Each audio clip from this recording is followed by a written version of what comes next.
Hey hello welcome to मैसूल। कैसे हैं आप? So this is video number 2 of polymer, जहाँ पे अब हम बात करेंगे डिफरेंट पॉलीमर्स के बारे में। ऑनेस्टली स्पीकिंग कुछ 10-12 पॉलीमर्स हैं जिनके बारे में आपको बहुत डिटेल में पता होना चाहिए, एंड मैं कुछ 4-5 एक्स्ट्रा पॉलीमर्स आपको बता दूंगा। उनके मोनोमर्स आपको याद होने चाहिए कि वो कैसे बनते हैं, ठीक है। इसमें कुछ क्वेश्चंस हैं जो कि बहुत ज़्यादा चांसेस हैं कि आपको कॉम्पिटिटिव एग्जाम में पॉलीमर से क्वेश्चन अगर आएगा तो वो यहीं से आएगा। और आप किसी भी एग्जाम की तैयारी कर लो, आप सीईटी की ले लो या जेईई नीट की तैयारी कर रहे हो या कोई भी कॉम्पिटिटिव एग्जाम की तैयारी कर रहे हो, मैक्सिमम एमसीक्यूज वगैरह जो बनते हैं वो पॉलीमर के मोनोमर्स के ऊपर ही बनते हैं। अगर मैं आपसे पूछता हूँ टेफ्लॉन का मोनोमर क्या है, अगर मैं आपसे पूछता हूँ नेचुरल रबर का मोनोमर क्या है, तो आपको मोनोमर याद होना चाहिए कि वो किससे बना हुआ है, ठीक है। तो सबसे पहले स्टार्ट करते हैं नेचुरल रबर के साथ ही। जो नेचुरल रबर होता है, जो नेचर में हमको जो नेचुरली पाया जाता है, उसका मोनोमर होता है आइसोप्रीन। अब इसका आईयूपैक नेम होता है 2-methyl-1,3-butadiene। आप नंबरिंग स्टार्ट करना, अगर स्टार्ट करोगे नंबरिंग यहाँ से स्टार्ट होगी। This is carbon number 1, carbon number 2, carbon number 3, carbon number 4। तो सेकंड कार्बन पे आपके पास मिथाइल लगा हुआ है तो 2 मिथाइल हो गया। पहले कार्बन और तीसरे कार्बन पे डबल बॉन्ड है तो 1,3 और 1 2 3 4 कार्बन वाला है, इसीलिए ब्यूटाडाइन। डाइन क्यों लगाया मैंने?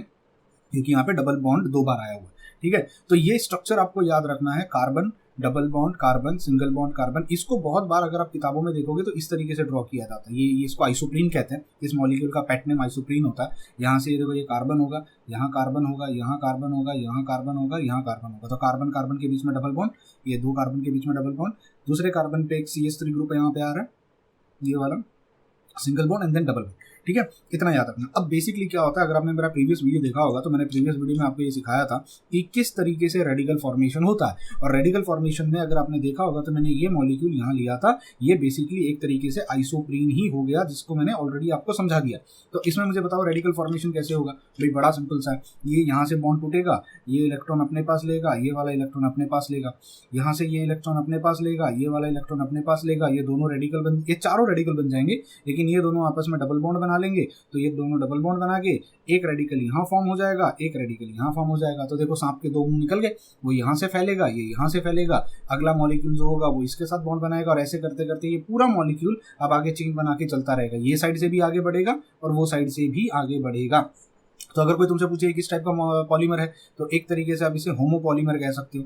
Why it's a homopolymer? क्योंकि इसके अंदर कोई दूसरा मॉलिक्यूल नहीं है, अकेला एक ही मॉलिक्यूल है। दूसरा, ये कंडेंसेशन है कि एडिशन पॉलीमराइजेशन है? ये एडिशन पॉलीमर है। क्यों एडिशन पॉलीमर है? क्योंकि इसके अंदर कुछ कंडेंसेशन हो ही नहीं रहा है ना, वाटर मॉलिक्यूल वगैरह कुछ बाहर निकल ही नहीं रहा है। इसको रिप्रेजेंट कैसे करेंगे? CH2।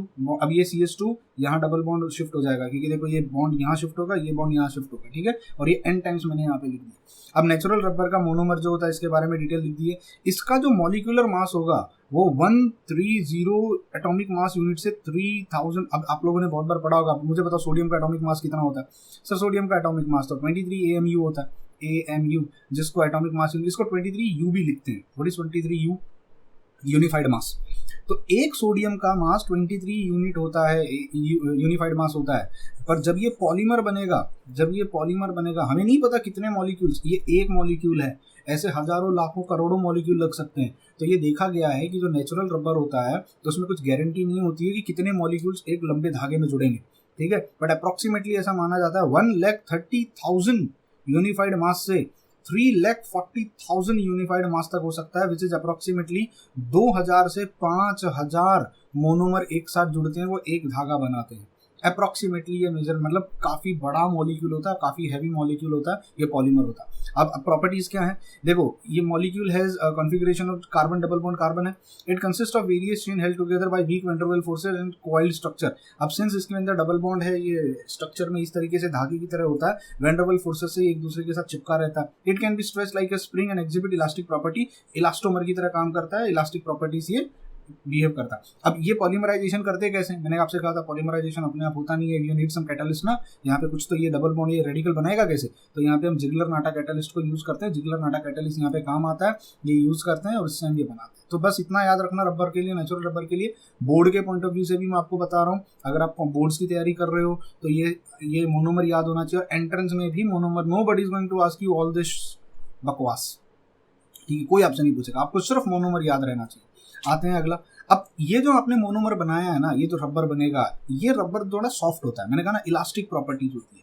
अगर मुझे इस रबर को टायर में यूज करना है, मुझे इस रबर का यूज करना है कहीं ऐसी जगह पे जहां पे मुझे स्ट्रेंथ चाहिए, आई नीड पावर, तो हम उस प्रोसेस को, जहां पे हम इलास्टिक रबर को आइसोप्रीन है ये, ठीक है, आइसोप्रीन है ये कंटिन्यू करता जाएगा, ऐसा एक और धागा बनेगा नीचे, एक और धागा नीचे बनेगा, एक और धागा नीचे बनेगा, ठीक है, ये करता चला जाएगा, पर ये इलास्टिक प्रॉपर्टी शो करता है, इसको स्ट्रेच किया जाता है। अब इस रबर को मैं टायर में थोड़ी ना यूज कर सकता हूँ, स्कूटी के टायर में, बाइक के टायर में, कार के टायर में, तो आई नीड मॉडिफिकेशन। और मुझे अगर इस रबर, ये जो नेचुरली ऑकरिंग रबर होता है ना, बहुत विस्कस होता है, जिसको ऐसे आप खींच सकते हो, आपने कभी देखा होगा मूवीज वगैरह में दिखाते हैं, वो निकलता रहता है, तो ये काफी स्ट्रेचेबल होता है। अगर मुझे इसमें स्ट्रेंथ डालनी होगी तो एक प्रोसेस होता है जिसको कहा जाता है vulcanisation of rubber. To improve the physical strength of natural rubber, a process of vulcanisation is carried out. It was done by an American inventor, जिसने इन्वेंट किया था। इस प्रोसेस में हम क्या करते हैं, नेटवर्क बनाते हैं। कैसे नेटवर्क बनाते हैं, देखो ये मेरे पास आइसोप्रीन है, can you see this, is it an isoprene, CH carbon, CH3 CH CH2, हम यहाँ बीच में सल्फर डाल देते हैं। मान लीजिए मेरे पास इस तरीके से CH2 बॉन्ड, यहाँ पे CH डबल बॉन्ड, यहाँ पे ठीक है, यहाँ पे CH3 ऐसे लिखता हूँ मैं, CH3, यहाँ पे CH2, ये एक मॉलिक्यूल हो गया। फिर वापस कंटिन्यू होगा, CH2 बॉन्ड C, जिसके ऊपर यहाँ CH3 लगा होगा, बीच में डबल बॉन्ड आ गया CH2, ठीक है, यहाँ पे H आ जाएगा, यहाँ पर H आ जाएगा, ठीक है। अब ये कंटिन्यू होता जाएगा, तो ये एक मॉलिक्यूल था, ये दूसरा, ऐसे ही एक मॉलिक्यूल नीचे भी होगा। मान लेते हैं इस तरीके से मैं लिख देता हूँ CH2 बॉन्ड C, जिसमें थोड़ा ऊपर लिखता हूँ, चलो ऐसे CH2 बॉन्ड C, जिसमें यहाँ CH3 लगा होगा, डबल बॉन्ड CH होगा, यहाँ पे CH2 होगा, ये एक मॉलिक्यूल हो गया C, यही है ना, यही है ना एक मॉलिक्यूल, ठीक है। इसको एक और मॉलिक्यूल अटैच हो जाता है CH2, ये अभी ये रेडिकल बन गया, यहाँ पे ये रेडिकल बन गया, यहाँ पे ये रेडिकल बन गया, आगे कंटिन्यू करेगा। यहाँ पे CH3 यहाँ जुड़ा हुआ है, डबल बॉन्ड है CH के साथ, बॉन्ड CH2, ये रेडी। अब देखो ऐसे दो धागे थे, आप एक काम करो, बीच में सल्फर को ऐड करो। अगर सल्फर बीच में आ जाता है तो सल्फर आके क्या करता है, सल्फर यहाँ पर आएगा और ये डबल बॉन्ड को तोड़ देगा। यहाँ पे सल्फर आएगा, डबल बॉन्ड को, एक सल्फर दो बॉन्ड बनाता है, ऑक्सीजन फैमिली से बिलोंग करता है, ये डबल बॉन्ड को तोड़ेगा, यहाँ से इस डबल बॉन्ड को तोड़ेगा, एक बॉन्ड यहाँ बनाएगा, एक बॉन्ड यहाँ बनाएगा, ये इसके साथ बनाएगा, ये इसके साथ बनाएगा, देखो यहाँ से भी डबल बॉन्ड टूट जाएगा। तो मैंने क्या कर दिया, मेरे पास एक नेचुरल रबर का धागा था, दूसरा नेचुरल रबर का पॉलीमर था, दोनों के बीच में लिंकिंग क्रिएट कर दिया। अब ये स्ट्रेचेबल नहीं होगा। देखो अगर मेरे दो हाथ हैं, अगर दोनों हाथ फ्री हैं तो वो आगे पीछे, पर अगर इन दोनों हाथ के बीच में मैं पेन लगा दूं और पकड़ लूं, अब मैं और ये पेन स्ट्रांग होगा तो मैं मूव नहीं कर सकता, मेरे अंदर स्ट्रेंथ आ जाती है। सिमिलरली यहाँ पर भी होगा, देखो ये डबल बॉन्ड यहाँ टूटेगा, डबल बॉन्ड यहाँ टूटेगा, यहाँ पे सल्फर आ गया, ऊपर एक बॉन्ड, नीचे एक बॉन्ड, यहाँ सल्फर ऊपर एक बॉन्ड, नीचे एक बॉन्ड, हम नेटवर्क क्रिएट करते हैं। तो एक रबर के बीच में दूसरे पॉलीमर के बीच में वी क्रिएट नेटवर्क, जिस नेटवर्क से क्या होता है, उसमें स्ट्रेंथ आ जाती है। The process by which a network of cross link is introduced in an elastomer is called vulcanization. The profound effect of vulcanization enhances the property like tensile strength, stiffness, elasticity, toughness, ये बढ़ जाती है। Sulphur vulcanisation is most frequently used process. आप इसीलिए देखना कभी भी आप अगर मुंबई में कहीं कोई रहता होगा, अगर आप मुंबई से कहीं पे, तो नाहूर करके एक स्टेशन होता है, मुलुंड के बाद आता है, ठीक है, वहां पर MRF टायर के कंपनीज हैं। सल्फर आपको कभी भी टायर में से देखना, जो स्मेल आती है ना गंदी सी, वो सल्फर की स्मेल होती है। कंपनी जो टायर कंपनीज होती हैं उनके आसपास आपको बहुत ज़्यादा सल्फर दिखेगा, क्योंकि नेचुरल रबर को अगर मुझे वल्कनाइज करना है तो हम सल्फर का ही यूज़ करते हैं। अब जरूरी नहीं है हमेशा सल्फर ही यूज़ करते हैं वल्कनाइजेशन में, आप कुछ भी यूज़ कर सकते हो, बट रबर के केस में हम सल्फर यूज़ करते हैं, ठीक है। देखो vulcanisation is carried out by heating raw rubber with sulphur powder in the presence of organic compound, accelerator, कुछ हम कंपाउंड वगैरह यूज करते हैं, ठीक है। By increasing the amount of sulphur the rubber can be hardened. For example when the amount of sulphur is raised to 40 to 45%, a non elastic hard material known as ebonite is obtained। जब sulphur का content बढ़ा दोगे, sulphur जितना ज़्यादा increase करोगे, उतना ज़्यादा इसके अंदर क्रॉस लिंकिंग डेवलप होगी, उतना स्ट्रॉन्ग ये बनता जाएगा। वन और मोर सल्फर एटम क्रॉस, देखो जरूरी नहीं हमेशा एक सल्फर होगा, एक से ज़्यादा सल्फर भी हो सकता है। जैसे यहाँ देखो, यहाँ 3 सल्फर एटम है बीच में जो प्रेजेंट है, दो के बीच में, ठीक है। वन और more sulphur atom can cross link polyisoprene का जो ये चेन है, इसमें यूज किया जा सकता है। Cross linking takes place by opening of a double bond and produces 3-dimensional vulcanised structure. I hope ये लॉजिक समझ, 3-dimensional स्ट्रक्चर बन जाता है, इधर उधर पूरा लिंकिंग क्रिएट हो जाती है। वल्कनाइजेशन, अब अगर आप बोर्ड्स की तैयारी कर रहे हो, वल्कनाइजेशन ऑफ रबर के ऊपर क्वेश्चन आने का बहुत ज़्यादा चांसेस है। प्लीज़ इस चीज़ को पढ़ लेना, ये डेफिनेशन वगैरह पढ़ लेना, एग्जांपल याद रखना, वल्कनाइजेशन कैसे किया जाता है, क्या यूज़ करते हैं, आइसोप्रीन का एग्जांपल याद रख लेना, बोर्ड्स के पॉइंट ऑफ व्यू से इंपॉर्टेंट। एंट्रेंस के पॉइंट ऑफ व्यू से याद रखना, वल्कनाइजेशन ऑफ रबर करते समय, रबर का वल्कनाइजेशन करते समय हम सल्फर यूज़ करते हैं। आते हैं आगे बढ़ते हैं। देखो यहाँ पे मैंने एग्जाम्पल सेट करके दिया आपको, ये एक पूरा मॉलिक्यूल है, ये दूसरा मॉलिक्यूल है, हमने सल्फर यूज किया, तो सल्फर कहाँ आ जाएगा, सल्फर बीच में आया। अब जरूरी नहीं है एक सल्फर होगा, एक से ज़्यादा सल्फर भी यूज किया जा सकता है। वल्कनाइजेशन के बारे में थोड़ा सा यहाँ लिख दिया, आप इसको रीड कर लेना, आपको समझ में आ गया। आगे अब बात करते हैं पॉलीथीन के बारे में। देखो पॉलीथीन भी हमने प्रीवियस लेक्चर्स में डिस्कस कर लिया। मैंने आपसे कहा था C डबल बॉन्ड C, यहाँ पे हाइड्रोजन, यहाँ पे हाइड्रोजन, यहाँ पे हाइड्रोजन, यहाँ पे अगर हाइड्रोजन होगा, अगर आपने एडिशन पॉलीमराइजेशन के बारे में पढ़ा होगा, मेरा प्रीवियस लेक्चर अगर आपने देखा होगा, यहाँ हमने डिस्कस किया था addition polymerisation, chain initiation, chain propagation, chain termination. हम उसमें क्या यूज करते हैं, पहले पेरोक्साइड यूज करते हैं, पेरोक्साइड से हमें रेडिकल बनता है, एक रेडिकल चेन को इनिशिएट करता है, फिर वो चेन प्रोपोगेट होते चलती है, फिर उसको स्टॉप कैसे करेंगे, या तो दूसरा रेडिकल आके अटैक हो जाए पीछे से, या जो एक और चेन होगी जिसमें एक रेडिकल बना होगा वो अटैक हो जाए। तो ये पॉलीथीन, इथीन मॉलिक्यूल के बहुत सारे मॉलिक्यूल जब लग जाते हैं हम उसे पॉलीथीन कहते हैं। लेकिन यहाँ अब एक छोटा सा ट्रिक है, आप पॉलीथीन को बनाते कैसे, पॉलीथीन को का रिप्रेजेंटेशन कैसे होगा, जब ये टूटेगा तो यहाँ पे CH2 बनेगा, ये रेडिकल बन जाएगा, ये CH2 बनेगा, ये रेडिकल बन जाएगा, ये यहाँ से कंटिन्यू करेगा, ये यहाँ से कंटिन्यू करेगा, तो मैं इसको लिख सकता हूँ N टाइम्स। तो देखो यहाँ पे उन्होंने वही रिप्रेजेंट कर दिया, ठीक है, पॉलीथीन को। अब पॉलीथीन दो टाइप का होता है, एक जिसको कहते हैं लो डेंसिटी पॉलीथीन, एक जिसको कहते हैं हाई डेंसिटी पॉलीथीन। दोनों में फर्क क्या है समझना। अगर आप इथीन को, ये आपके पास इथीन है, आप अगर इथीन को ऑक्सीजन की प्रेजेंस में थोड़ा सा ऑक्सीजन डालते हो, 350 टू 370 केल्विन, थोड़ा अपर टेम्परेचर हो गया ये, और बहुत हाई एटमॉस्फेरिक प्रेशर पे लेके जाते हो, 1000 से 2000 एटमॉस्फेयर का प्रेशर लगाते हो, which is very very high pressure.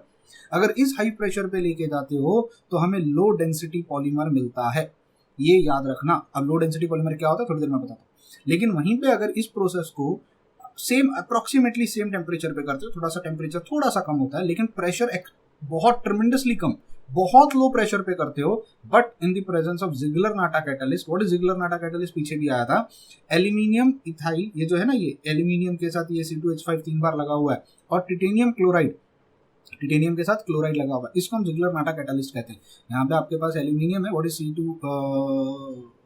C2H5 है ये, ठीक है, इथाइल 3 बार लगा हुआ था, ऐसे लिख सकते हो C2H5 एक बार। आपने AlCl3 पढ़ा है, AlCl3 एल्यूमिनियम पे +3 चार्ज होता है, पता है, तो उसमें 3 क्लोरीन लगते हैं। अब ऐसे समझ लो क्लोरीन की जगह पे यहाँ पे कौन आ गया है, C2H5 आ गया, जो 3 बार लग गया, तो C2H5 है, और मेरे पास टिटेनियम है, टिटेनियम के साथ 4 क्लोरीन लगा है, titanium is in +4 oxidation state. तो ये जो टिटेनियम क्लोराइड है ये, और एल्यूमिनियम जो ट्राइथाइल एल्यूमिनियम है, उसको हम जिग्लर-नाटा कैटलिस्ट कहते हैं। अगर उसके प्रेजेंस में इस रिएक्शन को करवाते हो तो हमें हाई डेंसिटी पॉलीमर मिलता है। अब क्या फर्क है लो डेंसिटी हाई डेंसिटी में? सबसे पहले लो डेंसिटी पॉलीमर, जिसको LDP कहते हैं, इसमें कंडीशन बता दी है यहाँ पे, the mechanism of this reaction involve free radical addition, free radical addition होता है यहाँ पे, and hydrogen atom abstraction, the latter results in branching, यहाँ पे बहुत ज्यादा ब्रांचिंग होती है। अब देखो प्रॉब्लम क्या, अगर आप बहुत हाई प्रेशर लगाते हो, हाई प्रेशर पे कैरी आउट करवाते हो, तो चेन्स नजदीक आ जाएंगी, इथीन की चेन नजदीक आ जाएंगी, तो ना ब्रांचिंग होने का चांसेस होता है, there is a lot of branching. जब चीजें ब्रांच हो जाती है तो दूर चली जाती हैं, तो जब दूर चली जाती हैं तो क्या हो जाता है, डेंसिटी कम हो जाती है।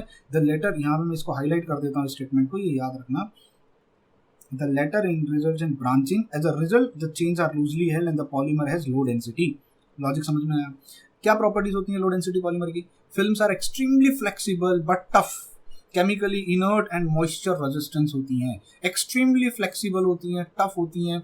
ये लो डेंसिटी पॉलीमर जो हम लोग यूज करते हैं ना, ये होता है। It's poor conductor of electricity and melting point is 110 degree Celsius.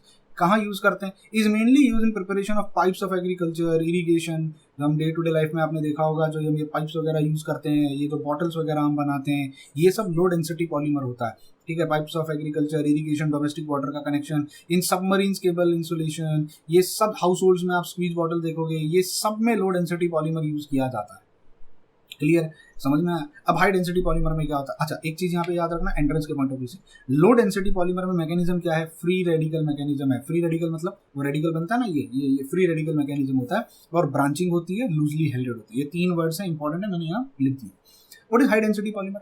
High density polymer is obtained by polymerization of ethene in the presence of, ठीक है, at ये टेम्परेचर पे। क्या प्रॉपर्टीज होती हैं उसकी? इस क्रिस्टलाइन, काफी क्रिस्टलाइन होता है, मेल्टिंग पॉइंट काफी ज्यादा होता है, it is much stiffer than LDP and has high tensile strength and hardness, it is more resistance to chemical than LDP। बहुत हाई, आपने देखा होगा कचरे के डब्बे वगैरह जो हम बहुत स्ट्रॉन्ग प्लास्टिक बनाते हैं ना, वो ये हमारा HDP होता है, हाई डेंसिटी वाला पॉलीमर होता है। HDP is used in manufacturing of toys, household articles like bucket, dustbin, bottle, pipes, etc. में इसको यूज किया जाता है। काफी अच्छी स्ट्रेंथ होती है इसकी। उम्मीद करता हूँ लॉजिक समझ में आया। क्लियर है? लीनियर पॉलीमर होता है। अब लीनियर पॉलीमर होगा, ब्रांचिंग नहीं होंगी तो नजदीक नजदीक आ जाएगा, ब्रांचिंग नहीं होंगी तो नजदीक नजदीक आएगा, नजदीक नजदीक आएगा तो डेंसिटी बढ़ जाएगा। यहाँ पर क्या होता है, यहाँ ब्रांचिंग क्रिएट हो जाती है, ब्रांचिंग क्रिएट होने की वजह से डेंसिटी कम हो जाती है।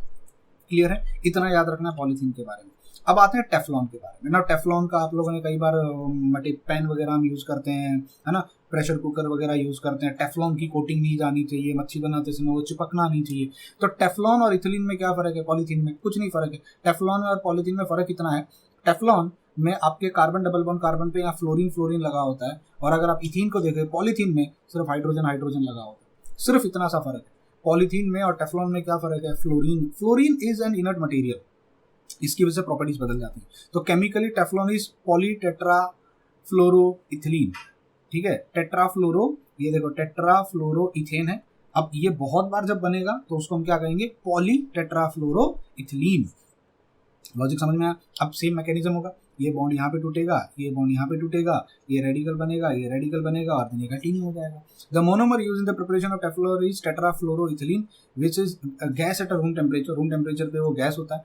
Tetrafluoroethylene is polymerised by using free radical initiator such as hydrogen peroxide या अमोनियम परसल्फेट। देखो फ्री रेडिकल मैकेनिज्म आया, मतलब अपने को क्या चाहिएगा? इनिशिएटर चाहिएगा। इनिशिएटर कौन होगा? हमारे पास कोई भी परऑक्साइड ले लेते हैं एट हाई प्रेशर। यहाँ पे हम कौन सा लेते हैं? यहाँ पे हाइड्रोजन परऑक्साइड, यानी यहाँ पे मैं लिख देता हूँ H2O2 लेते हैं, या अमोनियम परसल्फेट ले लेते हैं, ठीक है ना। Teflon is tough, chemically inert, resistance to heat and attack of corrosive reagent. इसके ऊपर कोई फर्क नहीं पड़ता आप कितना हीट करते हो या कोई कोरोसिव मटेरियल एसिड वगैरह डालते हो, इसीलिए इसको खाना बनाने वाली जगहों पे यूज किया जाता है। Carbon fluorine bond is very difficult to break and remains uneffective by corrosive alkali या ऑर्गेनिक मैटर। आप पैन में एसिड डाल दो, बेस डाल दो, कुछ भी फर्क नहीं पड़ेगा, आपका जो ये कंटेनर है वो खराब नहीं होगा। Teflon is used in making non stick cookware, oil seal, gasket वगैरह वगैरह में टेफ्लॉन का यूज किया जाता है। समझ में आया? हीट वगैरह से इसको ज़्यादा फर्क नहीं पड़ता, कोई कोरोसिव मटेरियल एसिड वगैरह डाल दो, बेस वगैरह डाल दो, कोई फर्क नहीं पड़ता। तो याद रखना टेफ्लॉन में क्या यूज होता है, मैंने लिस्ट बनाई है लास्ट में, आपको वो याद रखना है, अभी फिलहाल मैं सिर्फ पढ़ा रहा हूँ।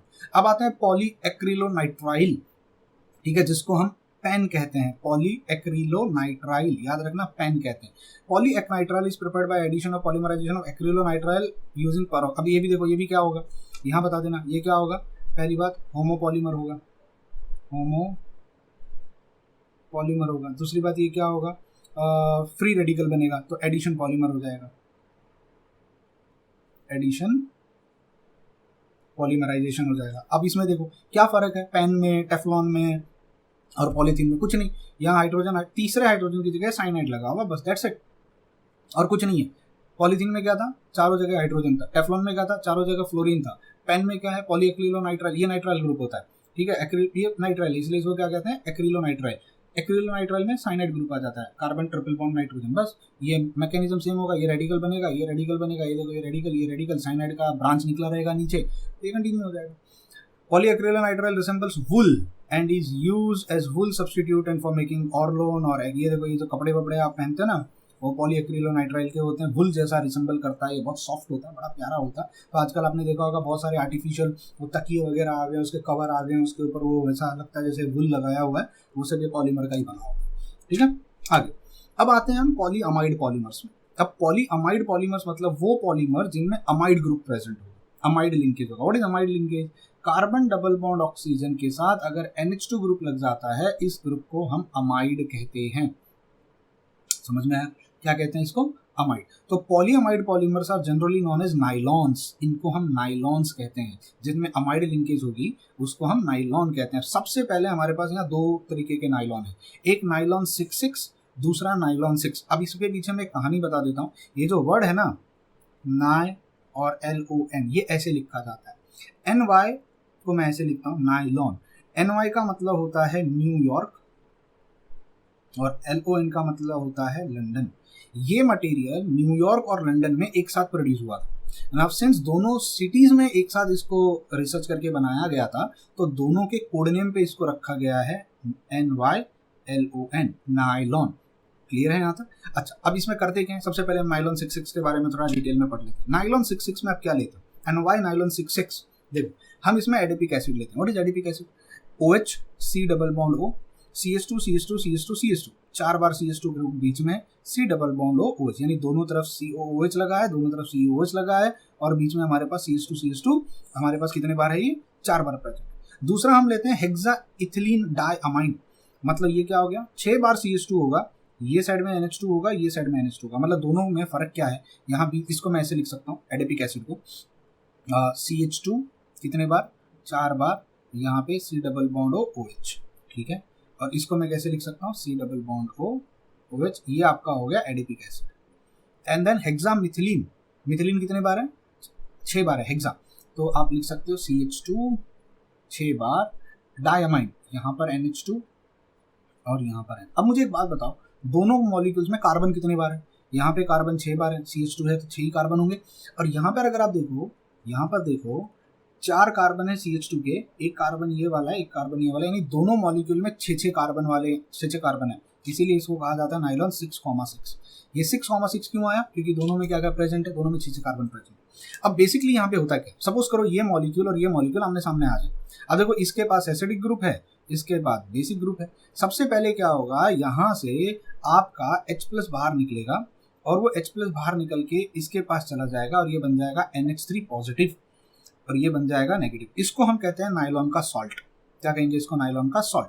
अब उसके बाद में यहाँ से H2 और यहाँ से ये ऑक्सीजन बाहर, एक तरीके से आप इसको सॉल्ट के फॉर्म में भी ना पढ़ो तो मैं ऐसे भी कह सकता हूँ, अगर डायरेक्ट पढ़ना चाहता हूँ, क्योंकि एंट्रेंस एग्जाम में तो डायरेक्ट यहाँ से OH ग्रुप, यहाँ से H ग्रुप बाहर निकलेगा वाटर बना के और कार्बन का डायरेक्ट बॉन्ड बन जाएगा NH के साथ, किसके साथ, तो देखो हमारे पास अमाइड लिंकेज आ गई, C डबल बॉन्ड ON, ये लिंकेज कौन सी है, अमाइड लिंकेज, इसीलिए इसको कहा जाता है पॉलीअमाइड।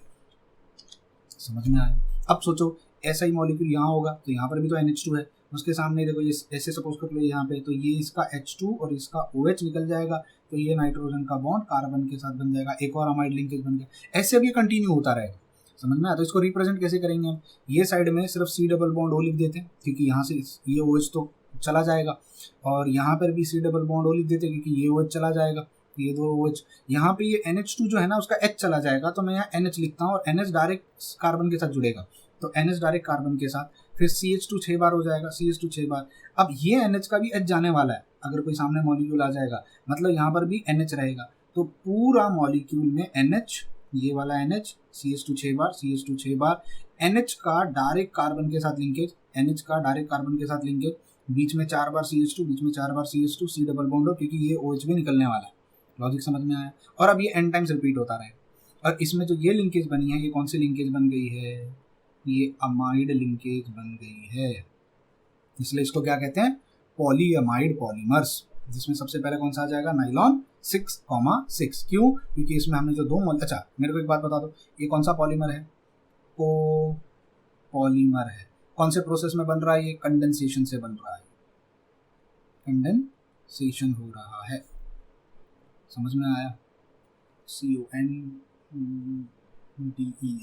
कंडेंसेशन, स्पेलिंग मिस्टेक है, कुछ बच्चे बाद में कमेंट करते सर आपको इंग्लिश भी नहीं आती, भाई लिखते समय साइंस का स्टूडेंट्स का और अंग्रेजी का कोई लेना देना नहीं होता। समझ में आया यहाँ तक, क्लियर है। तो नाइलॉन 6,6 क्लियर हो गया, बाकी सारी चीज़ें हम यहाँ से पढ़ लेना। देखो हाई मोलिकुलर वेट होता है, 12,000 से लेके 50,000 यूनिट तक इसका मास हो सकता है, लीनियर है, सर्जिकल कहाँ यूज़ किया जाता है, ब्रशेस में, सर्जिकल स्ट्रक्चर्स में, टेक्सटाइल फैब्रिक में, मेकिंग शीट, ब्रिस्टल, आप जो ये टूथब्रश वगैरह यूज़ करते हैं ना उसमें ये नाइलॉन 6,6 का यूज़ किया जाता है। ठीक है, अब ये सारी चीज़ें तो आप यार खुद से पढ़ सकते हो, ये सब मैं भी आपको नहीं बताऊँगा। आगे बढ़ते हैं, अगला हमारा आता है नाइलॉन 6, ये भी आपका पढ़ के हो गया। नाइलॉन 6 आपने पढ़ा था, याद करो हमने जब ये पढ़ रहे थे, एप्सिलॉन कैप्रोलेक्टम, याद आया, carbon double bond oxygen, CH2 CH2 CH2 CH2 CH2, 1 2 3 4 5 CH2 बीच में लगे हुए, यहाँ पे NH। फिर हम यहाँ पे क्या यूज़ कर रहे थे, H बॉन्ड OH यूज़ कर रहे थे, हाइड्रोजन यहाँ चला जाएगा, OH यहाँ चला जाएगा, और मुझे क्या मिलेगा, NH2 CH2 5 बार, C डबल बॉन्ड OH। अब सपोज करो ऐसा ही मॉलिक्यूल सामने आ जाता, तो यहाँ का ये OH कुर्बान होगा, यहाँ से H कुर्बान होगा, तो NH बचेगा, NH बचेगा, CH2 5 बार बचेगा, C डबल बॉन्ड O बचेगा, और ये इतना पार्ट अब मल्टीपल टाइम्स रिपीट होता जाएगा। तो ये तो इसका स्टार्टिंग मटेरियल क्या होता है, इसका स्टार्टिंग मटेरियल होता है एप्सिलॉन कैप्रोलेक्टम, एप्सिलॉन कैप्रोलेक्टम, एक तरीका के ये अमीनो एसिड लग रहा है, एक तरफ अमाइन ग्रुप, एक तरफ एसिडिक ग्रुप। तो when epsilon caprolactam is heated with water at high temperature it undergoes ring opening polymerisation to give polyamide polymer called nylon. यहाँ पे देखो इन्होंने डायरेक्ट लिख दिया है, इन्होंने ये बीच का पार्ट कट किया है, मैंने बीच का एक स्टेप ऐड कर दिया। ठीक है, कहाँ यूज किया जाता है? लश्चर होता है भाई इस नायलॉन में, बहुत तकड़ा वाला। ठीक है, फैब्रिक्स फाइबर्स में यूज किया जाता है, टायर के कॉर्ड्स में यूज किया जाता है, फैब्रिक्स में धागा, वो आपने रस्सी वगैरह देखा होगा ना, रस्सी बनाते हैं, वो सब में लाइनो 6 का यूज किया जाता है। समझ में आया? तो याद रखना, स्टार्टिंग मैं फिर से कह रहा हूँ, ये कुछ आपसे कोई नहीं पूछने वाला, आपको सिर्फ याद होना चाहिए मोनोमर क्या है, इसमें याद होना चाहिए कैसे बना और मोनोमर क्या था। दोनों मोनोमर याद होना चाहिए। अब दोनों मोनोमर, एक तरफ अमोनिया एक तरफ OH ग्रुप, मतलब समझ जाओ पानी बाहर निकलेगा। ठीक है, अगला आता है जिसको कहते हैं फिनोल फॉर्मल्डिहाइड रिलेटेड पॉलीमर, मतलब एक तरफ फिनोल होगा एक तरफ फॉर्मल्डिहाइड होगा, उनसे बने हुए पॉलीमर। सबसे पहला नाम आता है बेकेलाइट का। ना व्हाट बेसिकली इज बेकेलाइट? देखो, अगर आपके पास फिनोल है, ये आपका है फिनोल और ये आपका है एसिटल्डिहाइड। ठीक है, इसको मैं एल्डिहाइड लिख देता हूँ, एल्डिहाइड। जब ये आमने सामने आता है, मुझे पता है OH से यहाँ पर एक नेगेटिव चार्ज आएगा, यहाँ एक नेगेटिव चार्ज आता है फिनोल में, यहाँ अगर आपने थोड़ा ऑर्गेनिक केमिस्ट्री पढ़ा, ये कार्बन जो होगा वो यहाँ पे जो हाइड्रोजन प्रेजेंट होगा ना, यहाँ का जो हाइड्रोजन प्रेजेंट होगा उसको यहाँ से निकालेगा, ये हाइड्रोजन O के पास जाएगा और ये कार्बन जो होगा उसकी जगह ले लेगा। मतलब मेरे पास CH2 ग्रुप यहाँ अटैक हो जाएगा और COH ऑक्सीजन के पास हाइड्रोजन आएगा ना, तो मेरे पास एक तरीके से ये ग्रुप बन जाएगा। लॉजिक समझ में? अब ये 2-3 जगह हो सकता है, ऑर्थो पे, पैरा पे। ऑर्थो बिकॉज आपका OH ग्रुप जो होता है इलेक्ट्रॉन डोनेटिंग ग्रुप होता है, थोड़ा ऑर्गेनिक पढ़े हो ना, इलेक्ट्रॉन डोनेटिंग ग्रुप होता है, उससे यहाँ पे नेगेटिव चार्ज क्रिएट हो जाता है। तो I can have this structure, या हो सकता है दोनों जगह चला जाए, हो सकता है दोनों जगह चला जाए, हो सकता है तीनों जगह चला जाए, हो सकता है तीनों जगह CH2, मतलब पॉसिबिलिटी है जब आप एल्डिहाइड को लोगे तो ये 3 प्रोडक्ट बन सकते हैं। लॉजिक समझ में? हो सकता है ये अकेला सिर्फ ना हो, यहाँ पर हो जाए, या अकेला सिर्फ यहाँ ऐड हो जाए। I have 3 possible variety of products. ये प्रोडक्ट्स को जब आप फिनॉल को एल्डिहाइड के साथ रिएक्ट करवाते हो in the presence of acid और base according to the condition, जब ये 3 हमारे पास मिलते हैं, ये 3 वैरायटी के प्रोडक्ट्स मिलते हैं, वो वैरायटी के प्रोडक्ट्स आपस में जुड़ जाते हैं, पॉलीमराइजेशन करते हैं, जिससे मुझे मिलता है नोवोलेक। इसको हम नोवोलेक कहते हैं। कैसे? फॉर एग्जांपल चलो इसको ले लेते हैं, ये हमारे पास एक प्रोडक्ट है, आई कैन हैव 3 प्रोडक्ट्स। क्यों 3 प्रोडक्ट समझ में आया? बिकॉज नेगेटिव चार्ज 3 जगह हो सकता है। थोड़ा ऑर्गेनिक पढ़े हो गया यार, यहाँ तक आ चुके हो तो ऑर्थो मेटा पैरा प्रोडक्ट बन सकता है ना। तो हमने पढ़ा है कि यहाँ पे ऑर्थो और पैरा प्रोडक्ट बनतेगा because OH is electron donating, ortho para directing group होता है। अब सोचो यहाँ पे CH2 है, OH है, ये फिनॉल है, यहाँ पर एक हाइड्रोजन होता है। सोचो ये OH और ये हाइड्रोजन अगर निकल जाए तो CH2 का डायरेक्ट बॉन्ड बन जाएगा यहाँ के कार्बन के साथ, मतलब इस बेंजीन रिंग के बीच में, इस बेंजीन रिंग के बीच में क्या आ जाएगा? CH2 आ जाएगा। एग्जैक्टली वही यहाँ पे होता है। अब ये चलता चला जाएगा, चलता चला जाएगा, चलता चला जाएगा, उस स्ट्रक्चर को हम कहते हैं नोवोलेक। क्या कहते हैं उसको? तो ये 3 स्टेज का प्रोसेस होता है। देखो, bakelite is a thermosetting polymer. एक बार ये सॉलिड बन गया तो बन गया। obtained from reaction of phenol and formaldehyde, it is the oldest synthetic polymer, सबसे पुराना सिंथेटिक पॉलीमर होता है। Phenol and formaldehyde react in the presence of acid और base catalyst to form thermosetting moulding powder novolac. जब आप phenol को और formaldehyde को लाते हो तो ये पहले ये प्रोडक्ट बनाएंगे, ये एंजाइम्स जब रिएक्ट करेंगे तो हमको एक नोवोलेक बनता है। नोवोलेक एक तरीके से पाउडरी फॉर्म में होता है। In third stage, various articles are shaped from Novolec by putting it in appropriate molds and heating at high temperature. अब अगर आप इस Novolec को आप ये पाउडर के फॉर्म में होगा, अब मुझे इसका शेप बनाना है, मुझे एक मटके का शेप बनाना है, तो मैं इसको एक मटके के शेप के मटेरियल में डाल दूंगा और फिर इसको हीट कर दूंगा। जब मैं इसको हीट करूंगा ना तो ये मेल्ट होगा, मेल्ट होकर सॉलिडिफाई होगा। एक बार वो मेल्ट होके सॉलिडिफाई हो गया, उसको फिर दोबारा मेल्ट नहीं किया जा सकता, वो परमानेंट बन जाएगा। आपका नोवोलेक जो होता है ना, वो थर्मोसेटिंग होता है। एक बार, आई होप थर्मोप्लास्टिक थर्मोसेटिंग पता, एक बार इसने कोई शेप ले लिया तो उसके बाद आप दोबारा इसको रीशेप नहीं कर सकते, रिसाइकिल नहीं कर सकते। तो जब आप नोवोलेक को हीट करते हो तो बेसिकली वो सॉलिड क्यों बन जाता है? क्योंकि उसके अंदर ब्रांचिंग क्रिएट हो जाती है इस तरीके से। सोचो ये एक नोवोलेक की रिंग है, ये दूसरी नोवोलेक की रिंग है, हमें पता है CH2 OH ग्रुप प्रेजेंट होगा। सोचो यहाँ पे ये CH2 OH ग्रुप लगा होता है, यहाँ का हाइड्रोजन होता है, ये देखो ये निकल गया, यहाँ पे बन गया ब्रांच। यहाँ पे CH2 OH ग्रुप होता, यहाँ पर हाइड्रोजन होता, हाइड्रोजन OH निकल गया, बन गई ब्रांच। ये एक रिंग है, ये देखो ये एक चेन है, कैन यू सी दिस? ये 2 मॉलिक्यूल्स की एक चेन है, ये नीचे वाली दूसरी चेन है, इनके बीच में बन गया ब्रांच।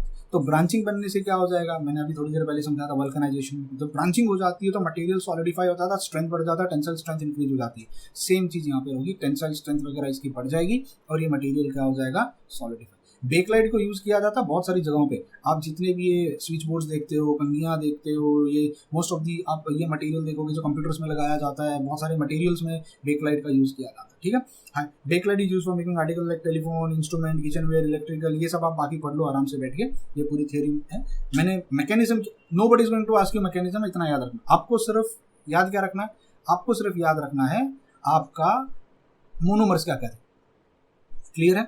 सो यहाँ पर ये वीडियो मैं खत्म करता हूँ, ठीक है। पूरा एक साथ पढ़ाऊंगा तो आप हजम भी नहीं कर पाओगे और मैं उतना बोल भी नहीं पाऊंगा ज़्यादा देर तक, तो हम बेकलाइट तक यहाँ खत्म करते हैं। अगली वीडियो में मिलेंगे, that will be video number 3, जिसमें पूरा चैप्टर ही खत्म कर देंगे, जिसमें हम पढ़ेंगे मेलामाइन फॉर्मल्डिहाइड, उसके बाद हम पढ़ेंगे buna S rubber, neoprene rubber, viscose rayon, फिर ये पूरी लिस्ट मैंने बना रखी है, ये लिस्ट मैं आपके साथ शेयर कर दूंगा। और फाइनली हमारे पास जो लास्ट में बायोडिग्रेडेबल और नॉन बायोडिग्रेडेबल जो पॉलीमर्स हमारे पास हैं उसके बारे में डिस्कस करेंगे। तो next video will be the last video, जिसके बाद आपका पॉलीमर खत्म होता है। तो मिलते हैं अगले वीडियो में, till then bye bye, take care and God bless you.